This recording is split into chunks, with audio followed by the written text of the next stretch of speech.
Nesse terceiro episódio sobre o tema perseguidores, apresentamos duas histórias sobre stalkers com perfis bem diferentes. Um depravado que anonimamente praticava crimes online e um perseguidor totalmente focado em ameaçar a mulher que ele dizia amar.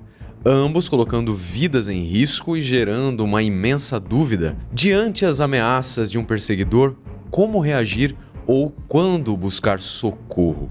E hoje, quem vai nos ajudar a entender mais sobre o tema stalking é o professor Denis Lino. É a primeira vez, inclusive, que temos um profissional especialista em psicologia investigativa aqui conosco.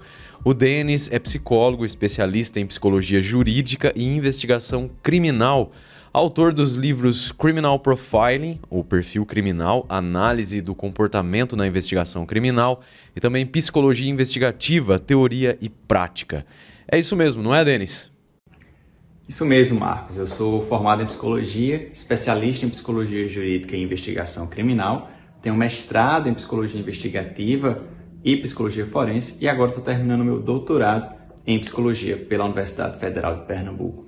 Então toda a minha atuação, toda a minha vida acadêmica e profissional foi voltada a como a psicologia pode contribuir, pode auxiliar com a investigação policial. Isso vai envolver perfil criminal, autópsia psicológica, entrevistas investigativas, reconhecimento de pessoas, entre outras coisas. Desde 2020 eu venho falando sobre como a psicologia investigativa pode colaborar nas investigações e nas redes sociais eu venho divulgando isso. Então se você se interessa pelo assunto, é só pesquisar por prof.denis.lino nas principais redes sociais que você vai encontrar postagens, vídeos, palestras, eventos que eu já participei e organizei. E aí você pode conhecer um pouco mais sobre essa área.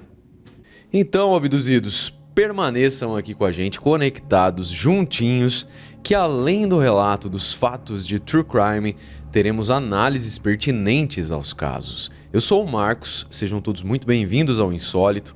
E antes de continuar com o episódio de hoje, eu peço gentilmente que você demonstre seu engajamento com o canal, clicando em gostei, fazendo um comentário, compartilhando o nosso conteúdo, verificando se você está inscrito aqui. Se você não for, dá essa moral pra gente, se inscreva no canal e considere entrar também para o nosso clube de membros. Combinados? Então é isso, recados dados, vamos aos fatos.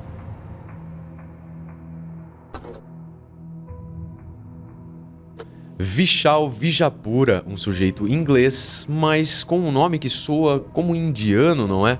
É um stalker da pior espécie, assustador e com um imenso potencial de fazer o mal. Nós acreditamos que ele ainda está preso, porém, cumprindo uma sentença de apenas 2 anos e 8 meses, decretada em 2022, ou seja, mais dia menos dia esse pervertido vai estar nas ruas ou nas redes. E eu já explico melhor para vocês essa observação. O Vishal foi capturado por investigadores da polícia depois que eles receberam denúncias feitas por diversas vítimas mulheres, que ele perseguia virtualmente. Assim, a partir das mensagens que as moças receberam, os investigadores técnicos conseguiram fazer o caminho inverso dos e-mails e localizar o endereço de IP que ele usava e, por fim, a real identidade do perseguidor foi descoberta. Por que Vishal usou vários falsos nomes de usuário em diferentes plataformas de mídia social para perseguir e enviar mensagens anonimamente para suas vítimas? Quando ele era bloqueado por uma vítima em uma conta qualquer, ele usava uma nova conta desconhecida para continuar a enviar mensagens que, diga-se de passagem, eram perturbadoras. E a investigação sobre os crimes desse Vishal descobriu que o e-mail dele esteve vinculado a pelo menos 28 contas diferentes entre junho de 2020 e janeiro de 2021, quando finalmente ele foi preso. E agora eu vou convidar o professor Denis para responder algumas perguntas para a gente. Denis, normalmente os stalkers escondem suas ações? Existem os casos e os casos. Quando a gente olha para os comportamentos dos perseguidores, dos stalkers, a gente vê uma sequência de ações diferentes. Ameaças diretas à vítima, ameaças indiretas, cartas, e-mails de ameaça ou de assédio, vigiar essa vítima, destruir propriedades da vítima. Então, algumas dessas ele consegue esconder, outras não. Quando a gente olha especificamente para a perseguição no meio online, né, o cyberstalking, como a gente vai chamar, aí tem uma facilidade maior de esconder as suas ações devido ao anonimato da internet. Então, sim, eles podem e costumam esconder as suas ações, principalmente no mundo online. Esse caso que trazemos aqui envolveu vítimas aleatórias, ou seja, sem vínculo afetivo anterior com o perseguidor. Nada a ver com os sentimentos de rejeição e vingança que podem mover um ex-namorado, um ex-marido. Então, o que você pode nos falar sobre esse tipo de stalker, os desconhecidos? Primeiramente, casos de stalking por desconhecidos são extremamente raros. Quando a gente olha para os estudos, apenas cerca de 10% dos casos de stalking são por perseguidores desconhecidos de vítimas que não são famosas. Porque existem os casos de vítimas famosas, são cantores, são atrizes, atores, que sofrem de stalking. Mas esse outro grupo que ele persegue vítimas desconhecidas e são no âmbito privado, são essa minoria. O que a gente sabe sobre esses indivíduos é que eles têm a maior possibilidade, a maior probabilidade de apresentar algum tipo de psicopatologia, uma quebra com a realidade, algum tipo de delírio. A maioria desse grupo, eles utilizam dessa perseguição como uma forma de construir um relacionamento com a pessoa. Então, nessa quebra de realidade, ele acha que os seus comportamentos são comportamentos legítimos que vão ali fazer parte de um relacionamento normal, quando a gente sabe que não é a realidade. Existe ainda um segundo grupo desses desconhecidos, né, perseguidores de desconhecidos, que eles realizam as suas ações criminosas por questão de uma injustiça que eles acreditam que sofreram ou que de fato sofreram. Algum tipo de situação social que ele acha que foi injusta com ele, então ele utiliza dessas ações de perseguição para poder se vingar, seja daquela pessoa ou daquele grupo de pessoas. E essas pessoas, esse tipo de stalker, ele também acha que as suas ações são justificadas. Alguns deles até esperam, ansiosos pelo dia do seu julgamento, porque ali ele vai poder mostrar as suas percepções, as suas ideias, a sua vida e encontrar apoio lá no julgamento. Pessoas que concordam com ele e o porquê que ele fez as suas ações. Muito bem, daqui a pouco o professor Denis volta então com mais perguntas, mas por enquanto eu preciso dizer a vocês que o Vishal Vijapura era um cara bem perturbado. Caríssimos abduzidos, vocês não sabem a real, não sabem na missa o terço. Esse cara aí nojento criou uma lista de vítimas potenciais para serem atacadas e violentadas. Essa lista continha 191 nomes e não foi guardada como um segredo profano ou escondida como evidência de um crime. Muito pelo contrário, a lista foi publicada no Instagram. Nessa postagem, ele inclui um texto com o título "Por que um abuso é melhor do que uma relação normal?". Na verdade, as palavras que ele escolheu para falar isso eram totalmente explícitas, mas nós precisamos colocar um filtro aqui para a plataforma, o YouTube, não implicar com a gente. Vocês sabem disso, não é? Mas acho que vocês conseguiram entender bem. Na sequência desse título, Vishal apresentou um texto no qual ele tentou justificar por que preferia violar uma mulher em vez de manter uma relação consensual. As investigações posteriormente realizadas conseguiram rastrear 150 das pessoas dessa lista. Eram mulheres reais. No computador dele, entre seus arquivos digitais, a polícia encontrou 8 planilhas de Excel com informações sobre essas 191 pessoas. Nomes, endereços residenciais, datas de nascimento, números de telefone, nomes de parentes e nomes de usuários de Twitter, Snapchat e Instagram, por exemplo. Essas informações que ele havia pesquisado eram usadas para intimidar suas vítimas, ou seja, falando para elas todas as informações e mostrando assim o quanto elas estavam vulneráveis. Na verdade, como as vítimas eram desconhecidas para ele, o que ele fez foi investir 500 libras esterlinas para usar uma ferramenta de pesquisa, é o Ancestry.co.uk, e outros programas e apps para descobrir informações sobre as vidas dessas pessoas. Mas obviamente que ele não parou por aí. No celular desse predador, a polícia encontrou longos textos descrevendo com detalhes as perversas fantasias dele em relação às suas vítimas. Em mensagem para uma das vítimas, ele disse que iria atacá-la no endereço dela e que filmaria a agressão para que depois ele tornasse seu ato público, postando nas redes sociais e que o vídeo viralizasse. Para a outra vítima, ele escreveu que a agressão a deixaria completamente inconsciente. Em algumas das ameaças, Vishal enviou desenhos aterrorizantes e incluiu emojis de carinhas rindo. E aí eu pergunto ao professor Denis, com essa parte da história agora já contada, quando o nosso protagonista torna público, seus instintos e desejos sexuais ou íntimos, isso é muito chocante, então nós fazemos a seguinte pergunta: como a psicologia explica esse tipo de comportamento? Ele é comum? Alguma motivação conhecida para essa falta de pudor? Seria como um segredo não guardado?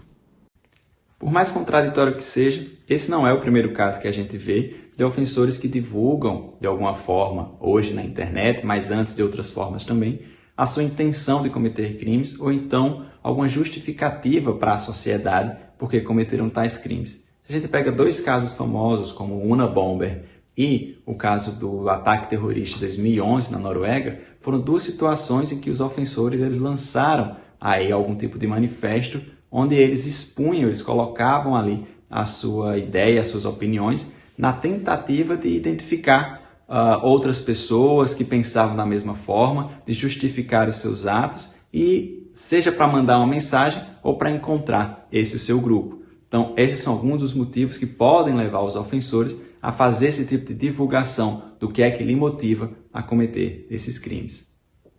Preso, julgado e condenado em 14 de junho de 2022, sua sentença foi de 2 anos e 8 meses de prisão, mais uma ordem de prevenção de danos sexuais. Claro que foram emitidas ordens de restrição eternas, entre aspas, proibindo esse maníaco de entrar em contato direta ou indiretamente com qualquer nome daquela lista que ele tinha elaborado.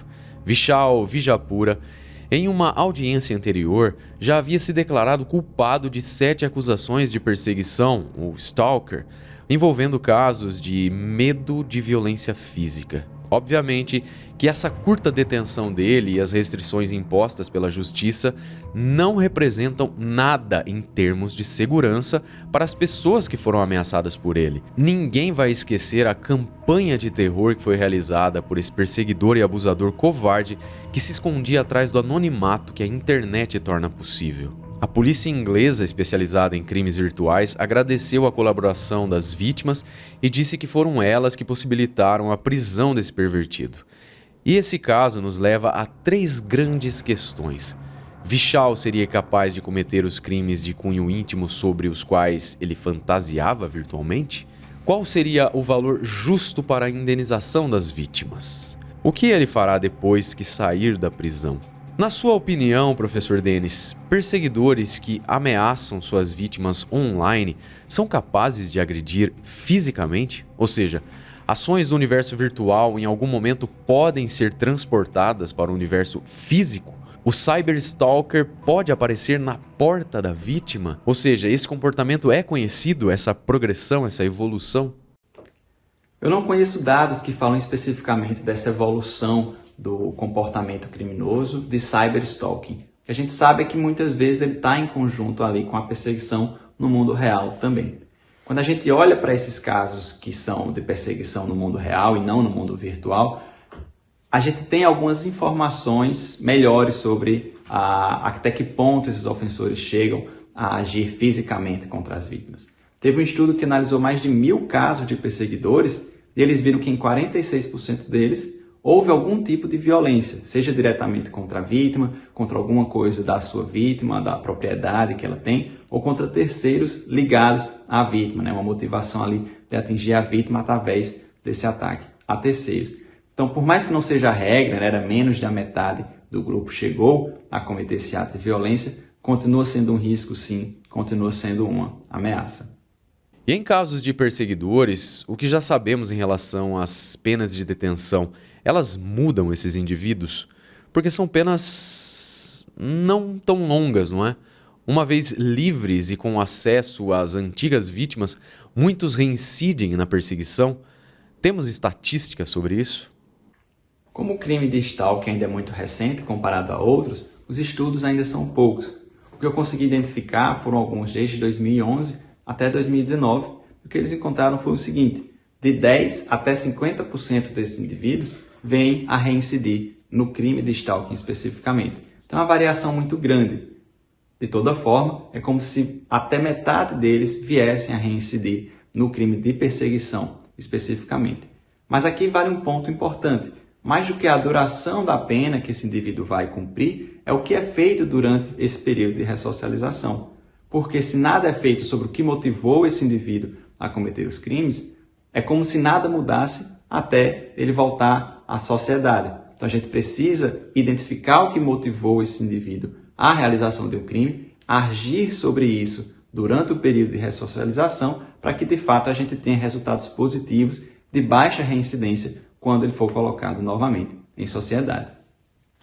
Muito bem, caríssimos abduzidos insóliters, nós vamos apresentar agora o relato do perseguidor Asher Meslin e as ações dele que por fim ceifaram a vida da jovem Holly Gazer, de 20 anos. Essa história foi contada pelo pai da vítima, o Sr. Nick Gazer, um homem que mais tarde tirou forças dessa tragédia para proteger outras vidas. E nós vamos chegar especificamente nesse ponto do relato, mas seguindo a cronologia dos acontecimentos, a história foi a seguinte.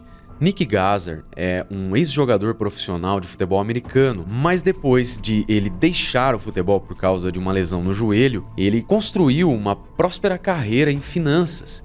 O Nick se casou com Mandy e teve 2 filhas, a mais velha, a Chloe, e 3 anos depois, a Holly.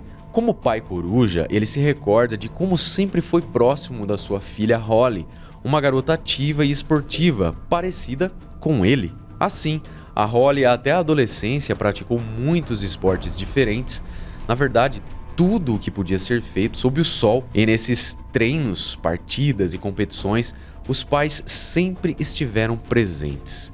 Contudo, um belo dia após um estágio em um salão de cabeleireiro, o esporte perdeu lugar para um mundo da moda e da beleza. A Holly passou então a se dedicar ao visagismo, explorando as mudanças de estilos, de cortes e cores de cabelo, transformando esse universo em profissão. Ela foi descrita como criativa e uma verdadeira socialite com um grande círculo de amigos. Pessoas que ela conquistava com o seu sorriso radiante e seu jeito de ser divertido e atrativo. Lamentavelmente, no entanto, Asher Meslin, seu futuro assassino, estava entre as pessoas que curtiram a personalidade magnética da jovem de 18, 19 anos. Quando conheceu Asher em fevereiro de 2013, a Holly havia recentemente se candidatado a um emprego de cabeleireira em um navio de cruzeiro, e embora muito apaixonada pelo rapaz, ela embarcou na sua primeira viagem. Porém, ela retornou apenas uma semana depois, decidida em ficar ao lado do Asher. Assim, a garota encontrou um emprego em Londres e ela e o tal namoradinho foram morar juntos. Só que logo houve incidentes que preocuparam os pais e a irmã mais velha da Holly. A garota, ainda em suposta fase de lua de mel, parecia menos borbulhante, digamos, menos feliz do que se esperava e de como ela normalmente era, como vimos. Por exemplo, se ela estivesse longe do companheiro, ela telefonava ou mandava mensagens constantemente, mas quando estava fisicamente ao lado dele, a garota evitava de conversar por telefone com os amigos e parentes. E aqui cabe uma pergunta ao professor Dennis. De muitos sinais possíveis, esse aqui que acabamos de citar, de impedir o companheiro de conversar com amigos e familiares, aparece com frequência. Como ou quando isso vira um problema, um sinal de alerta? Sim, o levantamento feito pelos Estados Unidos viu que cerca de 40% de homens e mulheres sofreram algum tipo de controle coercitivo nos seus relacionamentos. E, por causa disso, as redes, os institutos, as organizações que tentam prevenir e dar apoio às pessoas que sofreram e sofrem de algum tipo de violência intrafamiliar, entre parceiros, colocam algumas perguntas de como você poderia identificar se está acontecendo. Como, por exemplo, se o seu parceiro ou parceira controla a sua vida, de que horas você pode comer, de que horas você pode dormir, controla a sua finança, vigia o que você usa online, ele determina com quem você pode sair, quando e como. Então isso mostra esse controle coercitivo. Muito bem, voltando então aqui à nossa história na Inglaterra, depois de 4 meses em Londres, a Holly, assim do nada, ela decidiu ligar para o pai, pedindo que ele fosse buscá-la, pois ela queria voltar definitivamente para casa. O pai, logicamente, atendeu isso de imediato, a essa vontade aí da filha, fez uma viagem de quase 200 quilômetros e foi buscá-la. E assim a Holly retornou finalmente para casa. E para a surpresa de ninguém, pois nós já cantamos essa pedra aí no começo, o Asher seguiu a namorada para a cidade deles. E então, novos problemas tiveram início. O caso é que o relacionamento se tornou do tipo on-off, ou como também diríamos, um vai e volta. Durante os próximos 5 longos meses, a Holly e o Asher permaneceram insistindo nesse namoro, mesmo que isso não estivesse funcionando e que a garota estivesse infeliz. Como comprovou o trágico desfecho desse relacionamento, depois desse tempo, mesmo que Holly não quisesse mais a presença do ex, o Asher não podia aceitar um não como resposta e tentava reatar a relação de maneira insistente e com ameaças. A garota, que pelas fotos nos parece com carinha de bem menina, não é? E até mesmo fisicamente frágil, em um dia conseguiu dar um basta e colocar um ponto final nessa história. Foi nessa ocasião que o ex, inconformado, jogou uma bebida no rosto dela e roubou o cartão bancário dela para, na sequência, sacar todo o dinheiro da garota em um caixa eletrônico. Quando a Holly contou aos pais, eles pediram que ela chamasse a polícia. E, infelizmente, ela e seus pais não tiveram a real dimensão do mau caráter do Asher Maslin. 2 policiais foram até a casa deles para recolher o depoimento da moça. Foi então que Nick Gazer, o pai dela, começou a saber mais sobre o relacionamento da filha. Entre aspas, não podíamos acreditar no que a Holly estava dizendo a eles. Isso o pai dela disse mais tarde ao advogado. Eu fiquei espantado com as ameaças que o meu ex-genro vinha fazendo à minha filha Holly. Coisa do tipo, se você se separar de mim, minha família vai te pegar. Se você partir, eu vou jogar ácido na sua cara. O celular da Holly tocou incessantemente durante a entrevista dela com a polícia. Era, obviamente, o Asher que telefonava e enviava mensagens. Ela até mostrou aos policiais as mensagens que chegavam. Se você não atender, eu vou até você e vou meter um taco de beisebol na cabeça do seu pai. Nesse momento, os pais da Holly ficaram tão chocados com a verdade que eles choraram. Ainda assim, os Gazards acreditavam que o registro do boletim de ocorrência provavelmente seria o fim daquela situação horrível. Pensaram que Asher passaria a ser outra pessoa, mais sensata, agora que a polícia estava envolvida. Lamentavelmente, a gente sabe que nem sempre acontece isso, não é? Aliás, esses caras desequilibrados assim, eles ficam tão cegos na sua obsessão. Parece que essas medidas protetivas, boletim de ocorrência, funcionam como um combustível bizarro, né, para as ações deles. Fato é que os pais da Holly acreditaram, ou quiseram acreditar, né, que ele era apenas um homem zangado, fazendo ameaças vazias. Né, aquilo que eu sempre digo, né, para quem vê isso pela primeira vez, pode até soar assim, né, o cara tá zangado, uma ameaça não tem sem pé nem cabeça, não vai acontecer nada. Para quem já tá habituado a acompanhar casos criminais, isso é um alerta gigantesco, não é? O Nick ainda explicou, entre aspas, não conhecíamos ninguém que tivesse sido abusado ou perseguido, morto ou ferido, e controle coercitivo não era um termo bem conhecido naquela época, fecha aspas. Controle coercitivo, pessoal, é uma variação da violência doméstica que não inclui necessariamente ataques físicos, tá? É uma forma de controle psicológico onde um dos parceiros exerce um controle total sobre o outro por meio de manipulação, gaslighting e variações do abuso psicológico. O resultado é o isolamento da vítima de sua rede de apoio familiar e de amigos, ficando então totalmente dependente de alguém que lhe dirige ataques, ameaças, humilhações e intimidações. É impressionante como o cara que é abusador nesse sentido, ele subverte a coisa na cabeça dele, né? Na verdade, ele tá sendo um puta de um cretino covarde, mas na cabeça dele ele tá sendo, um sapão boi inchado, né? Que tem o controle sobre a outra pessoa, né? Negócio assim assustadoramente, né? O que o cérebro das pessoas é capaz de fazer. Mas deixa eu chamar o professor Denis aqui de novo.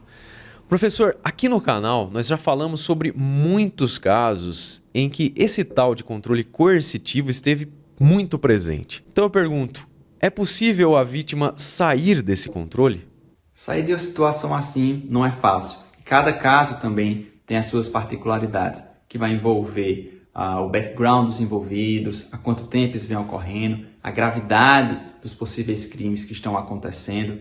Então, no Brasil, para garantir essa avaliação individualizada de cada caso e qual que é a melhor ação a ser tomada, a recomendação é que quem esteja sofrendo algum tipo de violência ou acredita estar sofrendo algum tipo de violência dentro do seu ambiente familiar, é ligar para 180, que é uma central de atendimento 24 horas gratuitos, que vai poder melhor direcionar as suas dúvidas e o seu caso, especificamente para o que você precisa. Muito bem, voltando então aqui à cronologia da investigação do caso da Holly, os policiais se concentraram unicamente no roubo do cartão bancário, não nas ameaças nem nos antecedentes criminais do Asher. Pois é, pessoal, bastante atenção, ele havia sido preso incríveis 23 vezes, inclusive por abuso físico, agressão da própria mãe e de 2 ex-companheiras, despejando gasolina por baixo da porta na casa de uma delas. O carinha aí tinha 9 condenações anteriores, incluindo uma em 2011 por assédio após enviar mensagens de texto ameaçadoras para outra namorada. Anteriormente, a polícia também havia visto Asher em imagens de câmeras de segurança com as mãos ao redor da garganta da Holly, no centro da cidade. Essa cena havia sido capturada por meio de monitoramento de rotina. Um cenário de filme de terror, não é? Com a garota literalmente dormindo com um inimigo. Mas a Holly não recebeu da parte da polícia um plano de segurança. Tampouco o comportamento do Asher Masley foi reconhecido como perseguição ou assédio. Os policiais tentaram prendê-lo na casa de sua mãe depois que Holly o denunciou, mas ele não estava lá. 2 endereços alternativos foram registrados na denúncia, locais onde talvez o perseguidor da moça estivesse morando, mas essas pistas não foram investigadas. Pasmem, caríssimos. E aqui vale um alerta, assim, pertinente, não é? Há necessidade de se investigar a vida das pessoas, não é?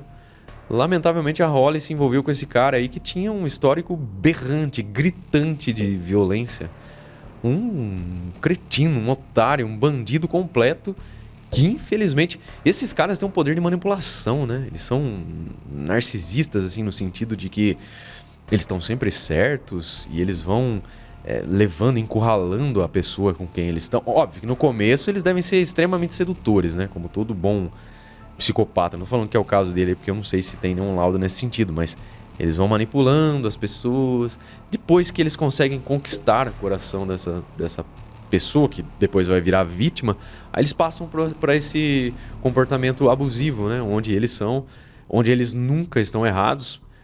É possível a gente imaginar uma cena, né, cotidiana desse tipo de gente. Mas enfim, infelizmente a Holly não percebeu, não investigou, obviamente, a vida dele, né? Porque se tivesse tido consciência, tomado ciência, na verdade, de quem ele era, possivelmente não teria se envolvido com ele, né? Os pais dela teriam alertado. Enfim, isso não é garantia de nada, mas presume-se que não se envolveria. Mas, apesar de tudo isso, a polícia também não foi investigar o que estava acontecendo. Meu Deus. 2 dias depois disso que eu acabei de comentar com vocês, em 18 de fevereiro de 2014, Asher Masley entrou no salão onde a Holly trabalhava e a esfaqueou 14 vezes. Na investigação criminal, foi provado que a rejeição levou Masley a roubar os cartões bancários de Holly e esvaziar sua conta de 300 libras esterlinas. Esse dinheiro pagou uma festinha intensa de consumo de drogas pesadas. Supostamente, nessa hora, chapado, ele enviou mensagens de texto abusivas, ameaçando até jogar ácido em seu rosto. Ele comprou então, naquele mesmo dia, a faca usada no crime. As imagens de segurança do supermercado comprovaram essa compra, e isso aconteceu na mesma hora em que Holly estava com uma de suas clientes, Elma Rogers. E é dito que a Holly estava com bastante medo de sair de casa e até de ir ao trabalho. Asher Maslin invadiu o salão de beleza e se recusou a sair, mesmo quando uma colega da Holly disse que estava ligando para a polícia, o que realmente a moça fez. Porém, antes dos policiais chegarem ao local, o crime foi cometido. Asher agrediu um funcionário e um cliente que tentaram proteger a Holly, enquanto a garota se escondia atrás de um balcão. Quando Asher a alcançou, ele começou a esfaqueá-la. Em testemunho diante do tribunal, policiais que responderam ao chamado e estiveram lá na cena, presenciaram tudo no local, disseram que houve um grau significativo de planejamento e premeditação. Foi cometido em um local público na frente de vários transeuntes inocentes. Tratava-se de um caso em que o réu tinha a intenção de matar em vez de causar lesões corporais graves. E o pai da jovem Holly se lembra de 2 policiais chegando à sua casa e dizendo que Holly havia sido esfaqueada no salão de cabeleireiro onde ela trabalhava. Quando Nick, sua esposa e filha chegaram ao hospital, eles ouviram dos médicos que eles tinham sido incapazes de salvar a Holly, que ela, infelizmente, estava morta. A família não teve permissão para ver Holly naquele dia. Seu corpo era uma evidência, uma cena de crime. Mais tarde, o Nick se lembra de ter sido acompanhado pela polícia, junto com sua esposa e um cachorro, em um comboio armado de 3 veículos até a casa de sua sogra, porque o assassino da Holly ainda estava foragido e a polícia julgou que Asher também representava uma ameaça aos seus ex-sogros. Ou seja, Nick e Mandy poderiam ser alvos secundários. Durante dias, Nick não comeu, não chorou e não dormiu. Sua esposa, Mandy, recebeu sedativos e apagou. Asher Maslin, o assassino, foi preso nas primeiras horas da manhã seguinte, então Nick e Mandy estavam seguros para voltar para casa, e a maneira de Nick lidar com a dor foi tratar dos aspectos práticos, procurando respostas às seguintes perguntas: o que acontece a seguir? Quando podemos vê-la? Quando podemos enterrá-la? Organizando as pendências de salário, seguro de vida, contas bancárias e essas coisas de sua filha recém-morta, o Nick descobriu que o assassino havia feito empréstimos e dívidas no nome da Holly. Às vésperas do seu aniversário de 50 anos, a vida de Nick Gazard parou. Todos os planos foram cancelados e tudo se concentrou na polícia, no processo e na mídia. Demorou um pouco para que o corpo da Holly fosse liberado, já que a defesa de Asher Maslin insistiu em uma segunda autópsia.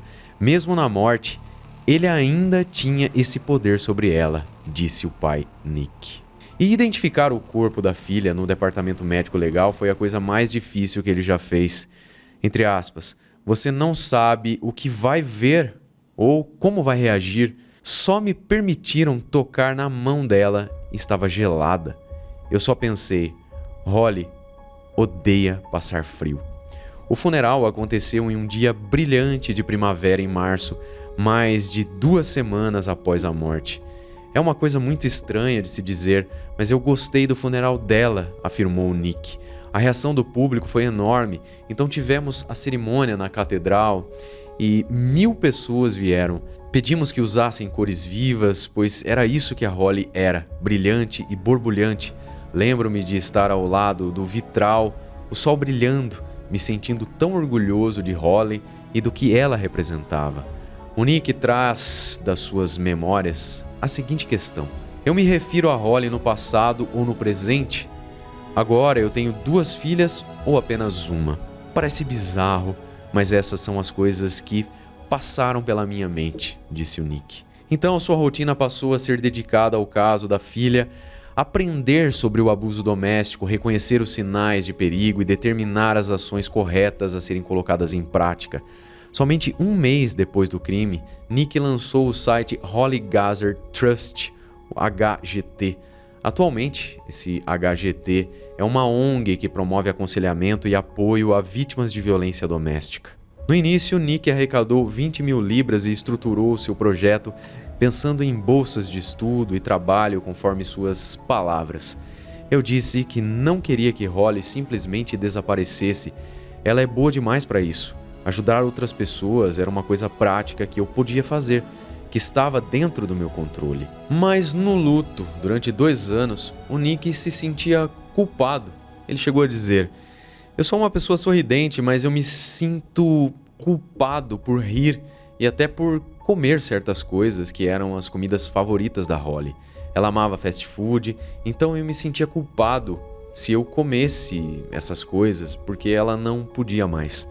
Porém, ao passo que ele aprendeu mais sobre abuso doméstico, lendo e conhecendo outras pessoas que trabalhavam na área, ele viu a importância de mudar o foco da ONG que tinha criado e assim aumentar a conscientização pública sobre o abuso doméstico e controle coercitivo.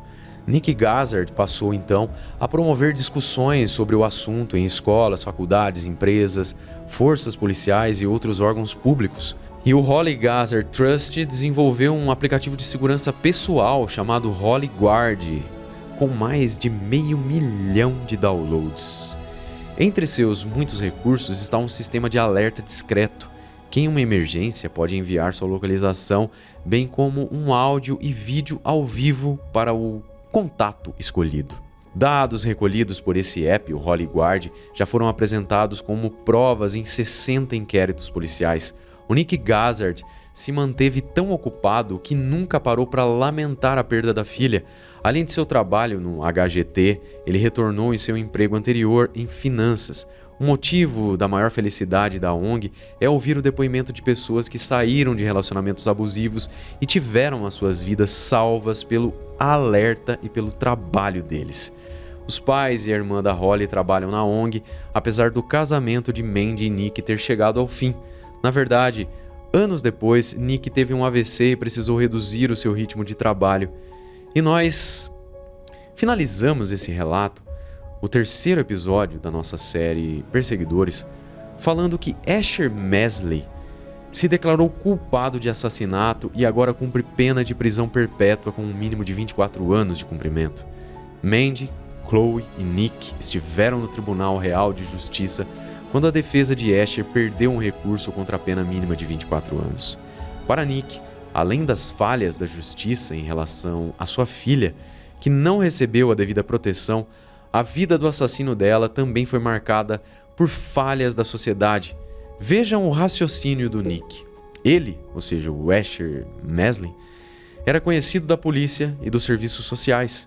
Certamente, como sociedade, temos que lidar com essas pessoas e tentar mudá-las e tirá-las desse caminho destrutivo que afetará outras vidas.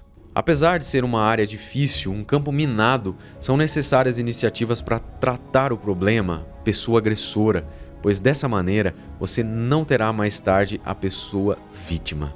E professor Dennis, por gentileza, poderia nos responder quem é mais perigoso? O ex, que a vítima um dia amou e pensa que conhece, ou o desconhecido anônimo? Se estamos falando de perseguidores, dos stalkers, com certeza aquele que já tem algum tipo de relacionamento prévio com a vítima é mais perigoso do que o desconhecido. Aquele mesmo estudo que eu falei anteriormente, que analisou mais de 1000 casos de stalking, viu que aqueles que tinham esse relacionamento prévio com a vítima tinham mais que o dobro de chance de cometer algum ato de violência diretamente contra a vítima, contra a sua propriedade, do que aqueles perseguidores de pessoas desconhecidas. Professor Dennis, em nome aqui dos inscritos do Insólito, eu quero agradecer imensamente a sua participação.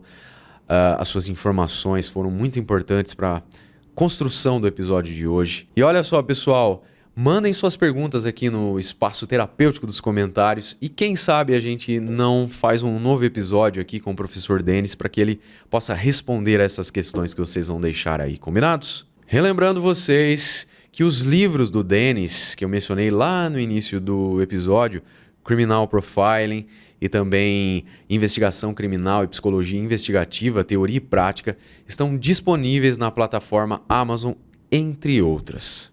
Caso vocês tenham apreciado o nosso conteúdo de hoje, peço gentilmente que você deixe um like, um comentário, se inscreva no canal e considere entrar no nosso clube de membros. Fechou? Um beijo do Ruivo e até o próximo episódio.